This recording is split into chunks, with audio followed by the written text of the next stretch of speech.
Today's the day that you get to determine what the traits are that you love and don't love in yourself and others. So we're going to go through the 5 main traits. We're going to describe them and whether or not people are high in those traits or low in those traits and what that means. I feel like some people are way too hard on themselves and other people are way too easy on themselves and might find themselves so delightful when they're not that delightful. And I'm not talking about you. Okay. But how do you know that I'm doing what I'm supposed to be doing? Because I trust you. And there's a history and pattern. That's a big mistake. This podcast represents the opinions of our hosts and guests. The content here should not be taken as medical advice and is for informational purposes only. This podcast also does not establish a standard of care, doctor-patient, or client relationship. No guarantee is given regarding the accuracy of any statements or opinions made on the podcast or website. And because each person is so unique, all listeners are encouraged to connect with counseling and medical professionals for assistance with their personal journey. All people, places, and scenarios mentioned in the podcast have been changed to protect the privacy of those involved. Welcome to We're Not Fine. I'm Dr. Talia Jackson. And I'm Doug Jensen. We thank you for listening every week to our deep and thought-provoking conversations about relationships. Hi, friends. Hey, everybody. Welcome back to another episode of We're Not Fine. We kind of have a fun topic today. We really do. Yeah. Can I tell you what inspired this topic? Tell me. It's like the 5 personality traits. So it's not types like we've done, but I watched the movie Hitman. I don't know anything about that. Oh my gosh. Well, whoever that guy is hot, but that is a completely different thing to talk about. But essentially, it's all about the study of personality and can you change your personality? And he is such a great actor that you could tell it's more than just changing your hair and getting better clothes. There are personality traits. Yes. That if we need a personality makeover. Yeah. Today's the day that you get to determine what the traits are that you love and don't love in yourself and others. So we're going to go through those 5 main traits, and we're going to talk about what they look like when those traits are you score high in those, or you're high in those and low in those. And so there are positives and negatives to all of it, but basically these are the ones that have been studied. There have been so many studies throughout the course of time, lots and lots of theories. There's people who have thousands of personality traits that they consider. There's someone as low as 3 that we kind of reviewed as I was looking at some of the research. And so this kind of boils it down, and this is where, some of the research currently indicates, again, we all have moments of all of these, and personality traits are universal. So we're going to go through the 5 main traits. We're going to describe them and whether or not people are high in those traits or low in those traits and what that means. And really the goal of this, like everything else, is to not only understand ourselves, but also understand those around us. That's right. We've got a mailbag of someone who really is unhappy with their personality. Yeah. So after the mailbag, we're going to dive into 11 ways that you can give yourself a little personality makeover. So yeah, we got some fun experiences today to talk about. And it's funny because when we talk about personalities, Talia and I oftentimes will joke about the reality that, and I tell my clients as well, like if there is somebody that is just driving you nuts, yes, try to understand and be curious about what that is versus judge. Because if you understand it, and the truth is, I'm not going to blend well with all of these personality traits. You're not going to blend well. No. Right? Will you read the 5 and then we can dive into our personal feelings about other personalities. So the 5 are, and then we're going to go into a little specifics about all of them. And really, we encourage you to take a look at how these apply to you, where you fit on that continuum. Because really, these are continuums where there's you could evaluate yourself on different levels. Be curious, not judgmental. It's really sometimes hard to look at ourselves. And we don't always see ourselves, but I must be honest that over the course of time, I've gotten a lot of feedback on my personality. So I feel like some people are way too hard on themselves and other people are way too easy on themselves and might find themselves so delightful when they're not that delightful. And I'm not talking about you. Okay. I'm just talking about generally speaking. Can I also tell you that I realize that one of the things I value is trying not to care, as long as you're not hurting other people, as long as you're not oppressing or judging or putting down other people in some harmful way. I kind of believe that the goal is to give a fuck what people think. Or not to give a fuck. Give less of a fuck? Give no fucks. None? Zips. Not even a singular? Unless you're in a relationship that's important to you and you want to listen to how you're coming off to that person. Which is self-awareness, and this is... And this is why we're here. Okay. So the five traits. 5 traits. And all of these, by the way, can be part of the more, again, personality disorder, which maybe you said, but they can be traits that kind of show up in some of the other stuff. And you're going to probably recognize some of these because, again, Myers-Briggs is one that has a lot of different types. The Enneagram has types, right? Wow, you're really like teasing us. I'm teasing and I'm not getting into it. You're never going to tell us. I'm never going to tell you what the 5 are, but I am. It's openness, conscientiousness, extroversion, not extroversion, but agreeableness and neuroticism. Wait, what do you mean it's not extroversion? Extrovert versus introvert. It's spelled differently actually as well. Extrovert? Maybe it's from Canada. It's extra. I'm pretty sure it's the same extroversion. When I say about, people think I'm... flag, bagel. Oof, okay. Well, should we talk about our favorite traits in people? No. You know what I really like? Openness. I guess you're going to... We're not... Is that the one you're covering first, aren't you? And this is why I do feel like there might be some judgments made about like, oh, obviously that's a good one and that's a bad one. Like openness sounds nice and neuroticism sounds bad, but everything is on a continuum, right?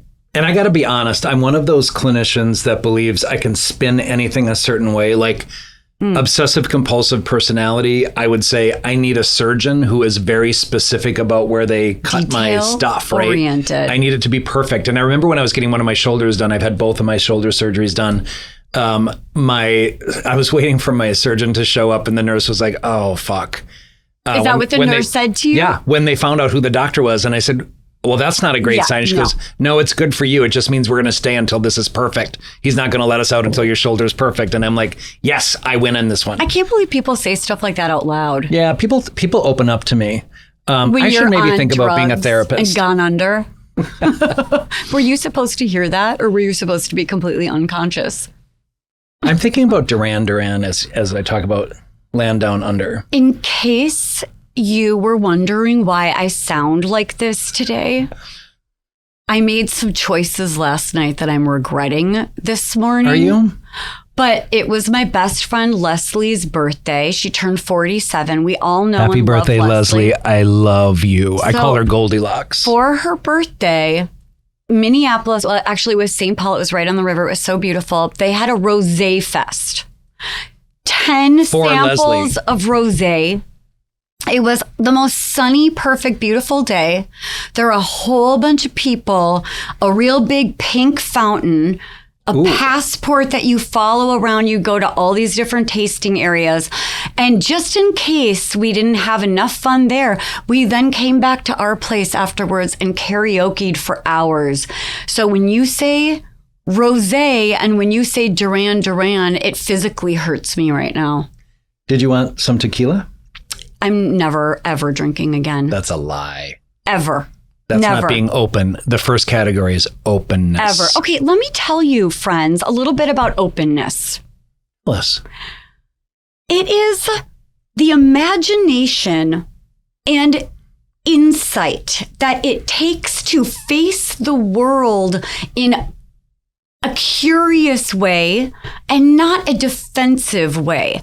And so there are some people that sort of their first instinct is to say no, or we shouldn't, or that's not going to end well, or that's not familiar.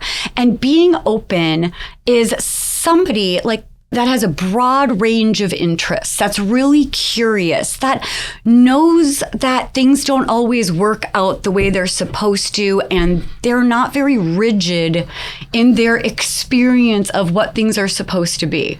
Have I gone completely off the deep end? No, I'm laughing because, I'm thinking honestly as you go as we go through these, I am considering like whether that works for me or not in my relationships. I tend to be a little rigid. Right. And what they say about that rigidity, well, there are a couple of things, because maybe it's like, is it an absence of being able to be creative and think abstractly? Is it just maybe feeling like if it isn't a certain way, it causes a lot of anxiety because we're putting in there the worst case scenario? You know how like, what if it all works out, You know how Doug? If something doesn't work the way that I want it to, I'm like, let's scrap it. Let's not do it at all. I'm like, can we do it for an hour instead of an hour and 15? Oh, maybe we should just not do it ever again. I'm like, I'll talk to you about it tomorrow. Yeah. So, high openness. Very creative. Open to trying new things. Focused on tackling new challenges. Happy to think about abstract concepts.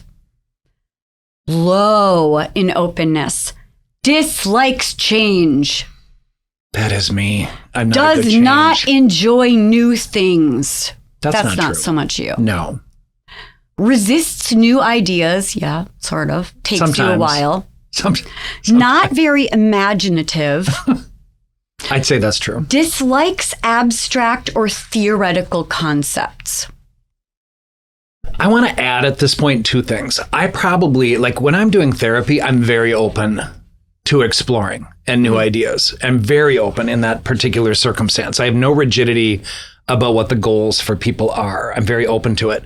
And what we want to say about this too, that we did not maybe say at the beginning, is this is oftentimes a combination of genetics and the environment. Yes. Like most things are. We are mostly personality disorders as well.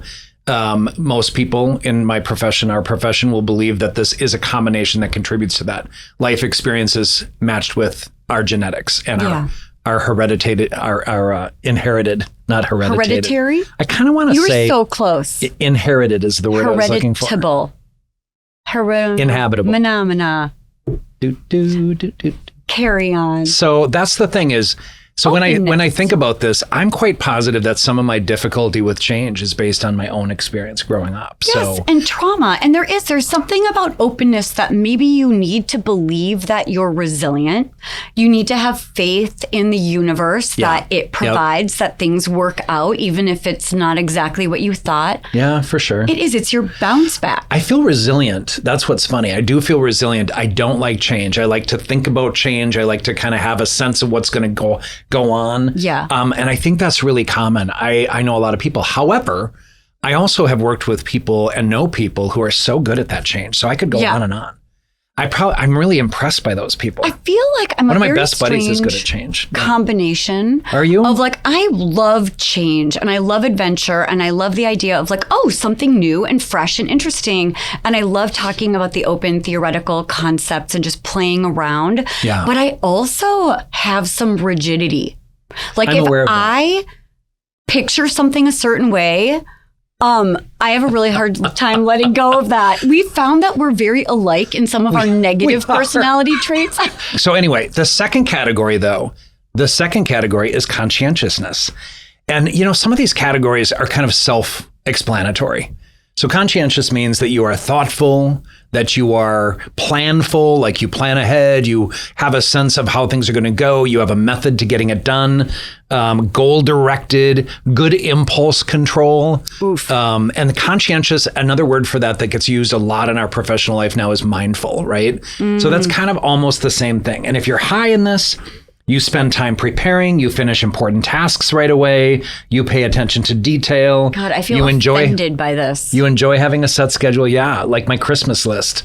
My kids give me their Christmas list early on, and it's very easy, and that is the envy of your household. Can I give you my Hanukkah list and you can take care of that? No.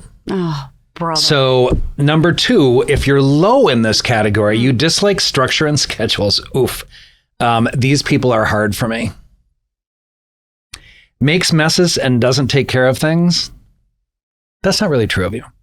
Fails to return things. Medicated. Well, you also. This is basically, it's ADHD is low conscientiousness. So it's interesting you say that, right? Like some of the traits that might be diagnosable as well. I'm very much interested in becoming more conscientious And it feels really important. I value conscientiousness so much. It's just not a natural wiring. Correct. For me. Fails to return things or put them back where they belong. Procrastinates important tasks. I have some of that. Not the important task thing. Fails to complete necessary or assigned tasks. I am not that person. I have lists that I make constantly. So but I feel like I'm overcompensating for a lack of natural conscientiousness.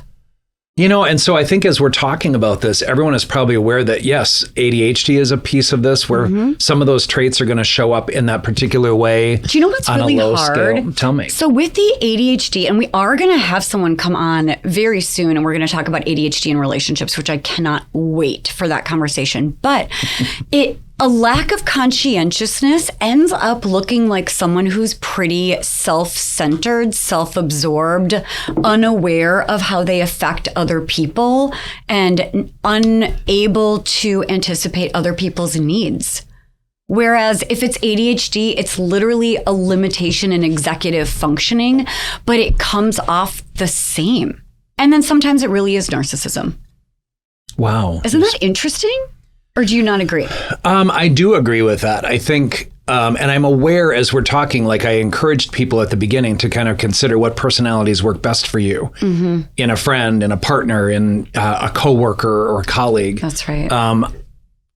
I know I do well with people who are more organized, but you're very organized in many ways. But it's overcompensating. Okay. It's like a way that I manage my ADHD internal chaos is structure and lists and highlighters and checking in. Yeah.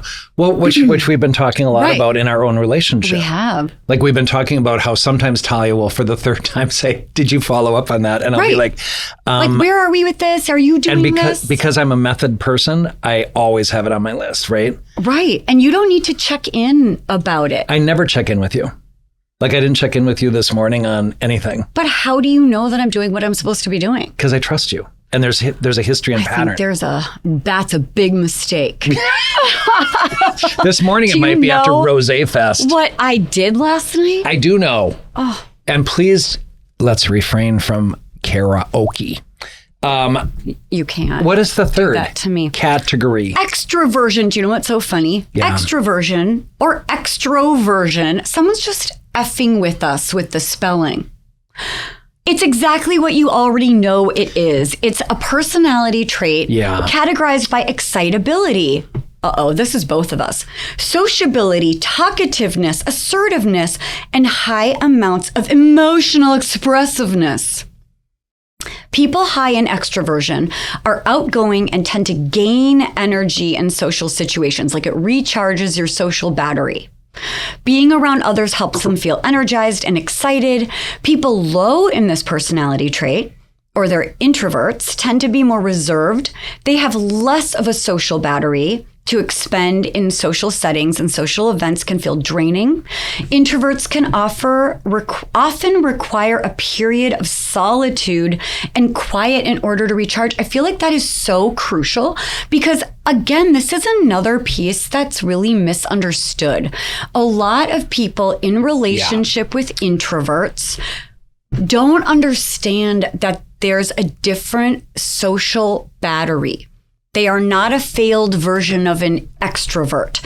They need to recharge their social battery after a certain amount of time, and it can sometimes look like them disappearing or them going cold or looking disengaged or hiding in their room or going online and playing video games or whatever that looks like. But really what it is they know that they need to recharge their social battery.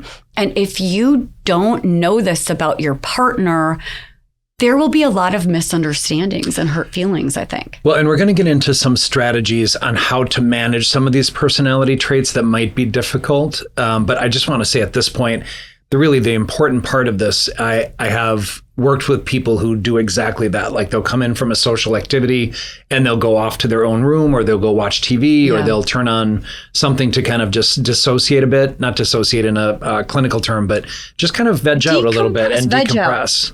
Veg out. So I'm sorry. No, you go. No, it's okay. What were you going to say? And then and so it's really important to communicate that that's what you need so that the person that you're with doesn't take it personally.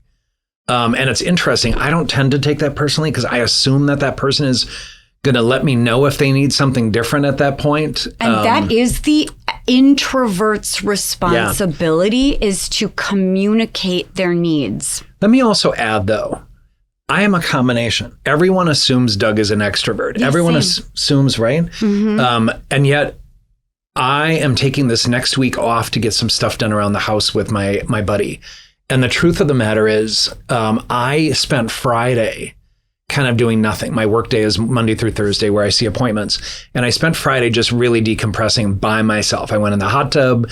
I just kept thinking. I played music that meant something to me. I also need to kind of do some decompressing emotionally from all that we carry in the work that we do, which again, I wouldn't change that for the world, but it is heavy stuff that we consume and that we hold for other people.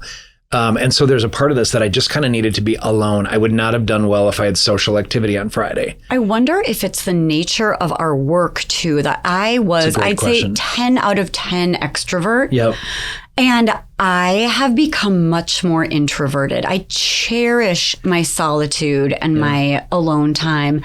And that is how I recharge my battery. And I have told so many of my clients, like, at the end of my workday, I do not want to talk to other people. Right. I enjoy so much the work that I do. I see 8 to 10 people a day. Which is crazy. But I love it. I get into my mode and I love it. But it is my socialization. I get my social needs, funny enough, even though it's not a mutual relationship and it's not a friendship necessarily, even though I love so many of my clients. And in the real world, I would be friends with them in a minute. It feeds us. It feeds us, though. And I really need to not do anything, especially I've kind of understood, by the way, that 8, I can function and I could have a dinner or meet up with friends. 9, I'm kind of iffy and I probably need a cocktail to kind of, which is... coping. I'm owning that. I mean, it's bad coping, but it takes my brain away a little bit. But 10, I am not going to function. Yeah, you're like unwell afterwards. Yeah, I joke with this. My friend Amy from hockey, I remember if I came in my suit, I probably referenced this on another podcast, but if I came in my business wear, she would be like, just put a drink in Doug's hand because he's just staring at the ice. And I would just be in this weird zombie mode. You need to melt your brain. I needed to melt my brain. Thank you, Amy, so much for that. And because I have to come home after work and I've got a husband, I've got boys that are at home that I've missed in that. And I am coming home to a lot of social engagement. Which used to be my life until I was an empty nester. That's right. You're an empty nester. Right. And so I also have to really tend to my social battery. So I see 5 people a day, 6 at the very most. I used to see 7. I can't do that anymore because now the podcast also takes so much of that, social battery. But I need to come home and not be completely spent and crispy. I need to be able to engage and be fresh for my family, which can be a challenge. I digress. I don't know. The thing about, go ahead. High and low extroversion. Did you say this already? Mm-mm. Okay. Go ahead. Give the highs and lows of extroversion. Okay. Or extra. If you're high in extroversion, you enjoy, I'm just going to point to Doug, you enjoy being the center of attention. What? You like to start conversations with random people at restaurants and bars and on the street. Every single day. You enjoy meeting new people that you will then get their contact information and be friends with for life. I will. You have a wide social circle of friends and acquaintances. I do. And you find it really easy to make new friends. I do. Low extroversion, you prefer solitude. Sometimes. You feel exhausted when having to socialize a lot. You find it difficult to start conversations. You dislike making small talk, and you carefully think things through before speaking. I've become all of those things except for carefully thinking before speaking. I still have some impulse control issues. Really? I've never noticed that. Here's what I want to say too, folks, is that there isn't a good and bad about this. There is no, right. I really don't think so at all. And introverts love extroverts and extroverts love introverts and vice versa. What's so interesting, though, is I've had repeatedly people come to me and they're like, I wish I was more like you. I wish I was more engaging. I wish I was more confident. Is that what people say to you? You've said it to me like... Is that what people say to you all the time? especially. I wish I were more like Doug, which is actually our mailbag is, I wish I could be more like Doug. Let me just say that there's also a con to being Doug. Like I love, if I did 5 in a day, by the way, I'd feel like, did I work today? Did I do my purpose in this life? And I remember though, when I had kids, it was different. I had 2 kids at home at one point and a partner and all that stuff and a co-parent and all that stuff. But here's what I don't know how I did it in retrospect. So you're doing what I used to do and it's wild to be on the other side. But it's exhausting at times too, but I do love it. I love engaging. Like I'm always engaging. I will also tell you that this introversion thing about not liking small talk, I hate small talk. I get right into it. Like if there's a server that looks sad, I'll be like, are you okay? You look like something's going on. And as my children know, oftentimes people will start getting teary just because I can't not live this life as Doug. I've never been happier to not be conscientious. Okay. We're gonna go out more and you're gonna see how this works. Oh, I've already seen. I know you have, baby. I've already seen. And I depend on you to be that person. And this is where my buddy that oftentimes goes out for drinks or dinner with us rolls his eyes and it's your favorite thing that Darren makes the face he does. Oh my God, grumpy cat.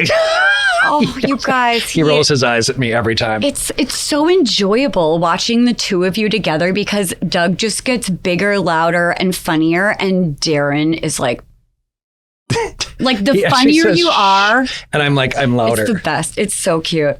The 4th personality trait is neuroticism. And this is a word that gets used a lot. Like, you're so neurotic. I always think of Woody Allen as like the archetype. So neuroticism, I'm going to, it's a personality trait characterized by sadness, moodiness, emotional instability, mood swings, anxiety, irritability, sadness. So it's not like a teenager. It's not just like, I think a lot of people assume it means like anxious or on edge or fidgety. It's all of the above. It's any sort of negative mood or negative experience. Sounds miserable. Well, and however, the person low in this personality trait is more stable and emotionally resilient. So the high, if you rank high in neuroticism, you experience a lot of stress, you worry about many things, you get upset easily, you experience dramatic shifts in mood, you feel anxious, you struggle to bounce back after stressful events.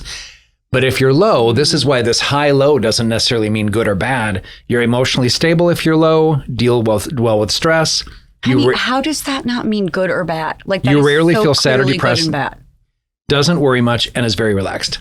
I'm going to put a spin on this. I know which one I'm going to vote for. I know you if I are. had to choose. And you, by the way, are. Anyway. Not today. Yeah. You're high today. You're in the high category today. Can I just tell you though that Tell me. The highs actually represent ways that people can survive. Yeah. That's good. Isn't that right? It's like coping. Well, it is. It's a survival strategy to be vigilant and anxious. Trauma reactions. It can be, but it can also help you survive. Absolutely. It's surviving and not thriving. There's something I'd say to so that. because we don't want the goal to be sad or depressed or anxious or worry about all things. That's where generalized anxiety or major depressive disorder or dysthymic disorder comes into play. Or a personality disorder. Sure. Like a lot of that did sound like it could be a little bit in like the borderline or... I was thinking about that. OCPD, of course.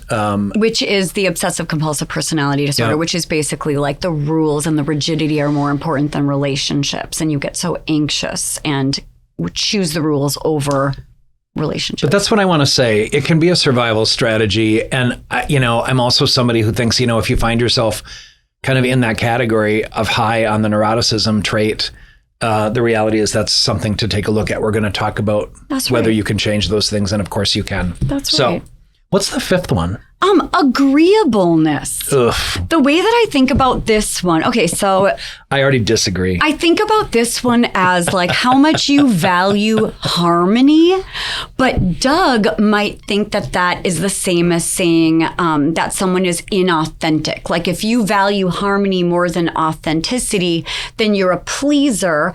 But I tend to believe that there are certain people, like I feel like I'm agreeable mostly. And it's not just With being who? a pleaser. I'm becoming less agreeable. You are. I'm growing into my like boss bitch, like bad self a little bit. I have a name for you, but I'm learning not to use it. Yeah, I don't like it. Sergeant Jackson. I don't like it. I'm just like okay, so if I'm a 7 in the Enneagram, that's like super fun, loving, easy, enthusiastic, drinks too much rosé, sings too much karaoke.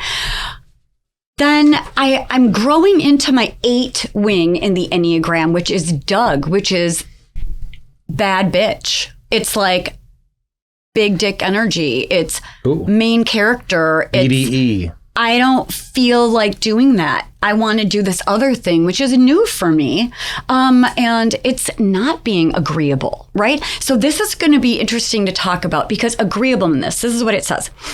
Trust, altruism, kindness, affection, pro-social behaviors. So it's harmony, but not necessarily, you're not inauthentic. You just value being cooperative. Those low in this personality trait are more competitive. They want to be top dog. They might be more manipulative. Okay, high, agreeableness. Great deal of interest in other people, genuinely cares about others, feels empathy and concern for others, enjoys helping and contributing to the happiness of others, and is helpful, assists others who are in need of help. If you are low in agreeableness, you take little interest in others. You don't really care how other people feel. You have little interest in other people's problems. You insult or belittle others, and you manipulate others to get what you want. You know, it's funny. I found myself thinking I was a combination of high and low, but I'm really not. When you describe the negative or the low part, not the negative, but the low, I am not those things. In fact, I abhor those things. Because you're very relationship oriented. I think that this is, are you pro-social or anti-social? Do you care about cooperation? Well, it was kind of interesting too, because one of the lows was almost judging other people. And because human equality is something I firmly believe in, I think we are all equal human beings, no matter what is going on. There's no harm to anyone based on differences we have. And so I take that very seriously. I think there's a political divide we have, obviously, where there are people who do not, I think, believe in human equality. And it's a very odd thing to me. I don't understand any of it. It's fear. So I'll be honest. I know it's fear. I mean, all of it is. But I also feel like the bottom line here is that I had a very strong reaction to those lows, because that would not work for me in a friendship or a partnership or anything like that. I mean, I feel like those don't work in relationships. Like, well, they're not, unless you find people of the same ilk who are equally like homophobic or transphobic or HIV phobic or misogynistic or anti-Semitic or whatever it might be. If you're antisocial, you're if you don't have a lot of empathy for others, I think that shows up in any relationship. That's also narcissistic. Yeah. It's just low empathy. Yeah. So to summarize, I mean, again, this entire process and discussion is about kind of understanding where you fall on this, what your personality traits are, and kind of taking a look at what it is that, works for you and what doesn't work for you. And I'm also going to suggest, because I'm not 20 anymore, I think there's a reality that this is where you were supposed to say, oh, you kind of look at, no, I don't look 20. I feel like my processing speed is too slow for that right now. I also want to say, though, that this is where there are times that I've gotten to my place in this life where I'm not so sure I want to change parts of who I am. Yeah. They're not great for everybody. I'm not very patient about discussing differences of opinion on human equality, for example. I'll bring that up again. I just don't have a lot of bandwidth to have that discussion anymore. I'm much more likely to take my clue from, or my cue from Stonewall and riot and fight back and bash back. I just have a very different point of view on this. I don't want to talk about it anymore. So that's not great. That's kind of rigid on my part. Well, should we talk about the positive and negative that we've pulled out from the different personality traits? Because I don't take direction well. I'm kidding. Absolutely. I doesn't like it when I say, should we? Shoulds and woulds and coulds. So positive personality traits. In all of this, let's summarize. Positive personality traits are generally, but not all the time, beneficial to have. They may help you be a better person, make you more adaptable and coping with life's stressors and circumstances. But again, just something to take into account. Like, do I have these? Do I want to work on these things?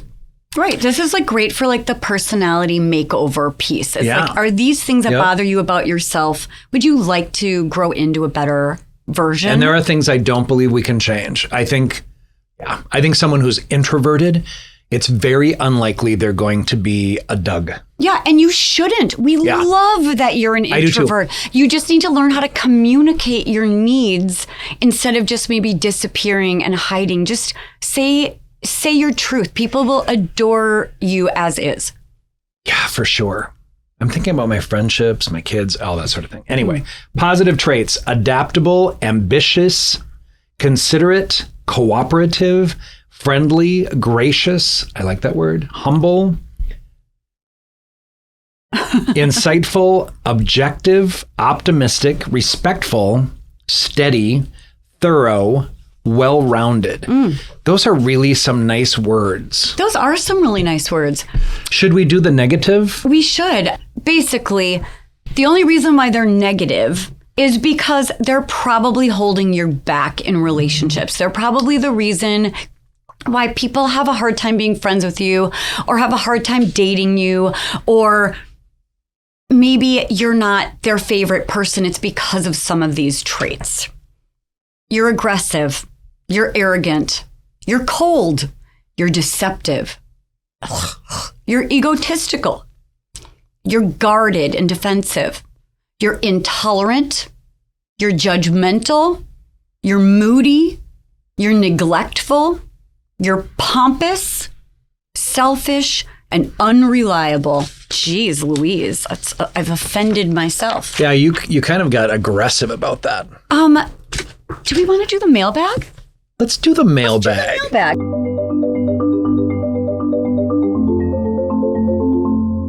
The question is it possible to change your personality?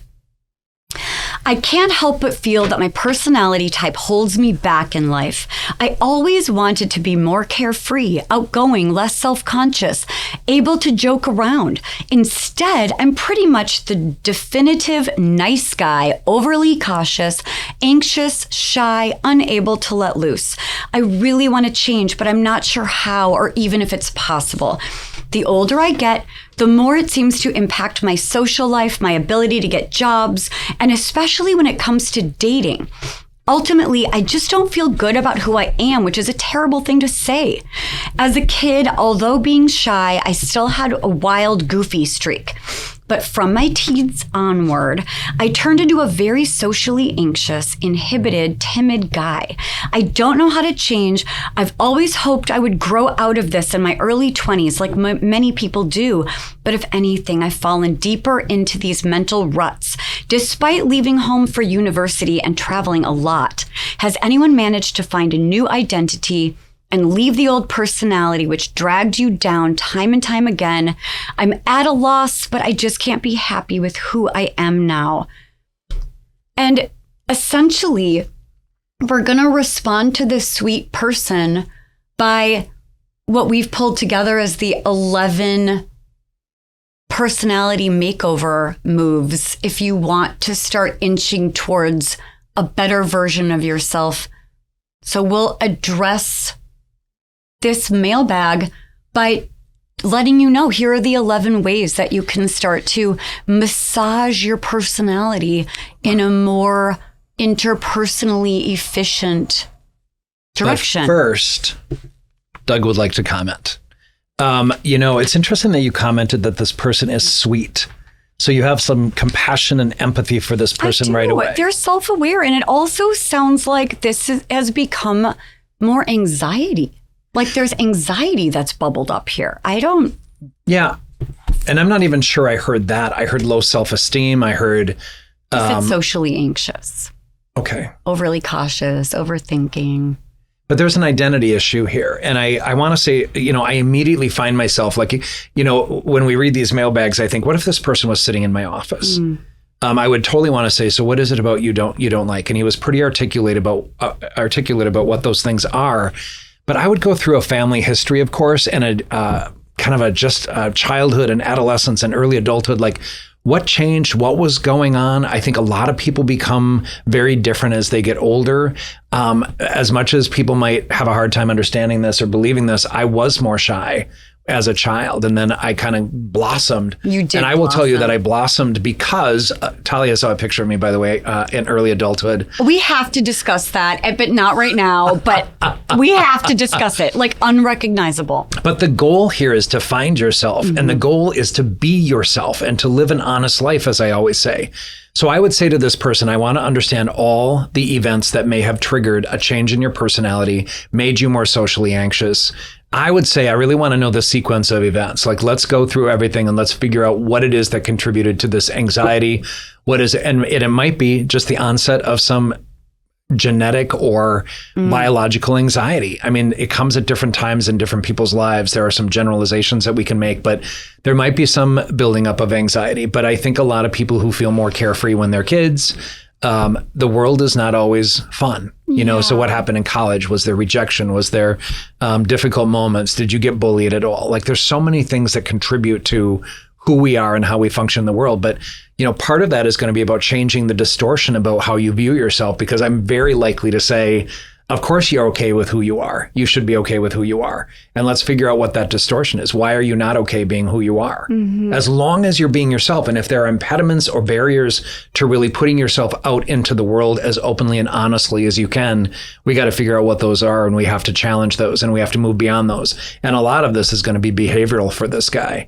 Like, how can you do something different? How can you come off as different? How can you, I even think preparing, like if you're going to a social event, I oftentimes will tell people if they feel they're going to run into somebody that they don't like, or they have strain with, or they've had an estrangement from, whether that be friends, whether that be an ex, for example, I might say the best thing that we can do is come up with a script on how it is that we want to manage that if the time comes and we're faced with that person. Because that preparation can be a part of feeling less anxious as well. There's so many ways of managing this, but I honestly, you know, a thorough assessment of all the events and circumstances, but also just challenging that distortion about this self identity and self-esteem and self-concept feels really important with this dude. What I really like about what you said that brings it back to the personality traits is some of these things. You are beautiful and perfect just the way you are, as we all are, and there's always room for improvement. So what are the pieces that you need to really own as I actually love who I am, and some of this is low self-esteem? And then what are the pieces that are like, oh, I don't like how small my world has become. I want to be more open. I want to be more adventurous. So Doug and I are going to dive into, these are the 11 little ways that you can give yourself a little personality makeover. And I really do love these. Me too. They're all very practical and they're all very meaningful and true. So we're going to just fly through those, my friends. Fly. And the first one is set goals for yourself. So, you know, and this is probably a limitation on my role as a therapist, but I oftentimes will have clients who are like, do I have goals? What am I doing here? And they're really obvious to me. And I use software that automatically requires goal setting. So I've got all the goals put in my head. I've clearly said them to people. It's usually in the first few appointments that I'm very clear this is what we're working on. And of course, those can change over time. But setting goals for yourself can really give you a sense of empowerment, especially if there's a method to it. I was working with someone last week who I kind of said, so these are clearly the things that are going on for you. And, you know, the person was actually with somebody else that I work with. And it was kind of interesting because he's like, you're the first person to kind of identify, like, these are the things that I need to work on, and how I would need to work on them makes sense because I do have theoretical frameworks that make sense to me. So I find myself thinking, you know, that setting goals can kind of be empowering, and it can really focus kind of what your efforts are. Bottom line. I love it. And it's like, you're growing, you're learning. It's self-development. Yep. Number 2, practicing forgiveness, which is literally one of the hardest things in the world. Forgive yourself for whatever it is. Move on. Stop looking backwards. Forgive other people. Anger, resentment, it's holding you back. That doesn't mean forget. It doesn't mean reconnect. It means the practice of forgiveness helps you be a less angry, resentful person that's living in the past. Third recommendation, be empathic toward others. This is a fascinating one, I'll tell you. It's really hard if that person is going after you personally or going after the type of person you are or is got a hateful message to them. However, as a therapist, it's really easy for me to see that people have some origin to their whatever it is that's going on for them. And, you know, one of the things I'm famous for, I oftentimes will have people come in and they're like, I can't believe that person cut me off on the highway or something like this. And the reality is I always tell them, like, what if their dog died that morning or they were rushing to the hospital to see a loved one who's in critical condition? Compassion changes the narrative. It does. And even if it's wrong, it helps you be a better person to think positively. It also releases anger and rage. Like if you can actually see things a different way. Compassion's a really big word. Like if you can be compassionate toward human beings, which I will tell you is not hard for me. I mean, there's obviously some people in history who we would not ever want to have compassion for. But the truth is they're a human being too, and they've had some things happen to them. So there's a number of people that I think any number of us, any of us have come across in our lives. We don't like them. We don't share beliefs. We don't share values. They've treated us poorly. But if you consider where that comes from, and bullying is probably the easiest one for me because those people are really insecure. People who have to put other people down have this false image that that's going to give them power and make them feel better. It never does. These people are really, really vulnerable and frankly weak people inside. So lots of positives, and it takes control, by the way, to have that compassion and to reframe things and see things a different way. Which does make you more enjoyable to be around and be in relationship with.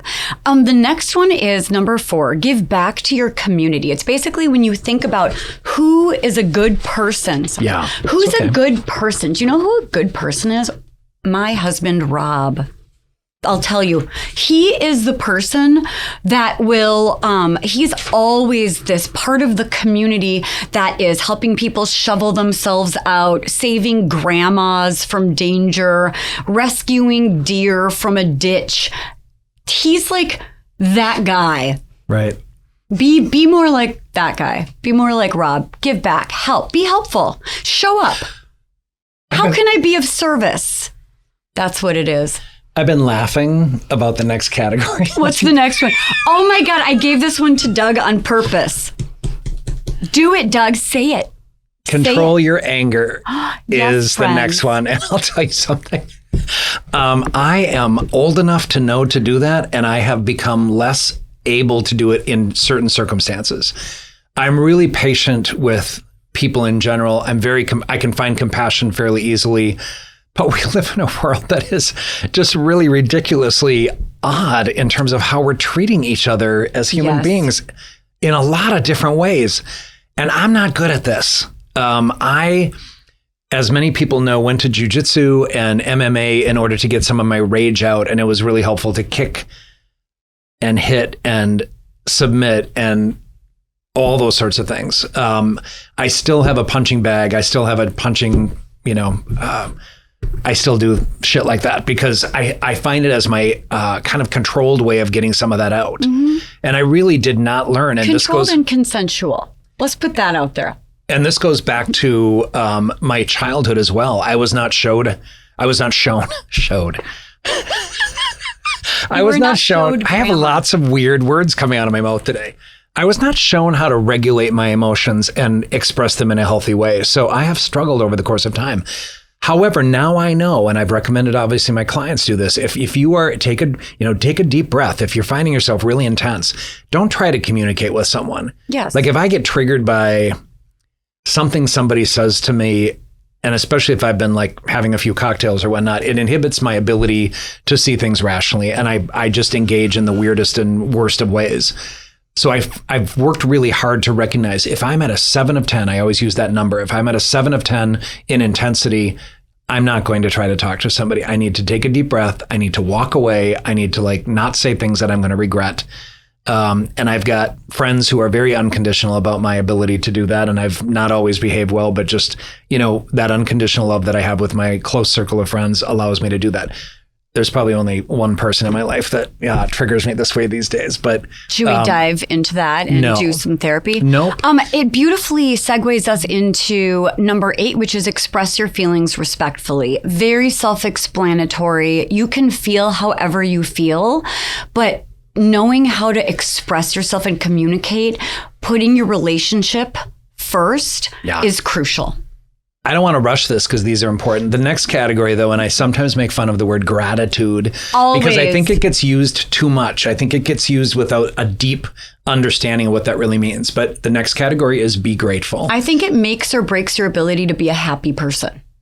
Gratitude. Gratitude is being a happy person. You are thankful for what you have. It might be. I mean, that's what I think. Well, I appreciate that. That's what you think. Which is always right because I'm grateful and right most What personality of the trait? The good one. Okay. So here's what I would say about be grateful. I do believe in gratitude. And, I was watching a show last night where someone escaped being murdered by a serial killer. I think it was Dateline, probably. Really intense show. Might have been 2020.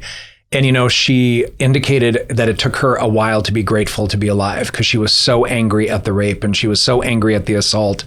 And went to the trial of this guy because she was one of a few people, regretfully, that survived. There were a number of murders as well.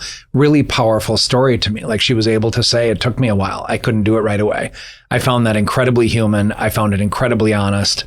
I have high regard for that person being able to say those things. But being grateful for the life that you have, regardless of what it is really important and gets you to another place. It doesn't mean that you don't want more. It doesn't mean that you don't grow. But yes. That's really beautiful. And that's a really great way to describe why gratitude can be really hard sometimes. Fair. That's really good stuff. Yes. The next one is be patient, which is also sort of resilient and not rigid. Don't expect everything's going to go according to plan, and be patient with other people. Be compassionate. Everyone has their limitations. It also really helps you not be in a state of constant anxiety and irritability and frustration. The next category is to go outside of your comfort zone. And, part of that, as we talk about kind of the basis of these suggestions, is that in order to make some changes in your personality traits that you may not find desirable or helpful to you in your life, but again, going outside of your comfort zone and shaking up your routine, maybe traveling to new places, etc. Because one of the things that I have found is that, especially international travel, but I even took kind of a road trip around the U.S. to try to figure out, differences of culture and different ways of viewing things and how that culture probably impacted values and belief systems about things. I find that incredibly valuable to go outside of my comfort zone and to be thoughtful and open to new experiences. It changes your perspective. For sure. Crucial. That's my favorite one. Is it? All of them. It's not my favorite so far, but go ahead. Do you acknowledge your weaknesses? It's basically be self-aware. Know yourself. Know your strengths. Know your weaknesses. Don't lie to yourself. We're all a work in progress. Can I tell you? So the last one is my favorite. I know. It's like our brand. The last one's our brand. So the last one is be yourself. So one of the things I just kind of knock people over the head with over and over and over is that the goal of therapy is to not only gain self-awareness and insights on how all of the contributing factors in your life play a role in who you are, but to live an honest life, whatever the fuck that is. I am someone who in my office has zero judgment, zero predetermined ideas on what people need to be. As long as nobody's getting hurt, including themselves or others, be yourself is the primary thing. And that's not easy to do. The reality is, I think being yourself and living an honest life is the best way to kind of accept where your personality traits are as well and really acknowledge. But if one of those things in the personality trait categories that's negative or doesn't serve you well, that's probably not being honest. Being angry all the time is not really honest. Being judgmental is not being honest. It's not owning your stuff. You need to heal. So bottom line, you're perfect just the way you are, and there's always a little room for improvement. A little Billy Joel song. Right? Yep. And that's our brand, right? Like, we want you to be the best version of yourselves. We want you to have healthy relationships. We want you to love well and feel satisfied. We created a Patreon. You're already getting our podcast. This is the way that you can get more. We did this to increase awareness of mental health, talk about relationships, give people the opportunity to call and write in to two professionals who have done this work for a very long time together. Your support has been so critically important to us continuing and feeling motivated to continue. That's right. You guys are helping us expand and grow. We're going to have so much fun with this, you guys. And friends, thank you so much for today. If you got value out of today, go to YouTube, like us, subscribe. You will see me putting on bad chapstick and flaking fish scales off of my lips and hibiscus leaves. And spitting out hibiscus leaves. And wiping them on the sheet of paper we're reading from. I know you can already hear that I'm hoarse, but you will see the strain because I sang so loud for so many hours. We're also on social media, Instagram, Dr. Talia Jackson, Douglas L. Jensen, We're Not Fine Pod, We're Not Fine on Insta. And we have a website, we'renotfine.com. And on there, you can either put a link in and give us a question through there and ask a question, or you can go to contact@we'renotfine.com and email us with any questions you have, anything you're curious about, anything you want us to discuss, any stories you have that you want to share with the world. This is the format that we're going to give you that opportunity to do that, and then we're going to process all of it for you and give you our insights on it, good or bad that they might be. And we are launching this week. We are launching our Patreon, which is be a member, join us. There are so many tiers. There's free to, I think, $25 is the most. And we are rolling out all of the exclusive access and the bonus material and the Q&A and the bi-weekly vlogging. We've got our first newsletter coming out. We're going to do monthly. We have discounts to merch and live events. And we just want more of you. And if you want more of us, join us for that. The link is on our website as well. And we have some new members rolling in, and we're so beyond excited. We sure are. We've got a lot to share. Hope you enjoyed today's episode. Take we'll see you care, next week. friends. See you next time. Bye.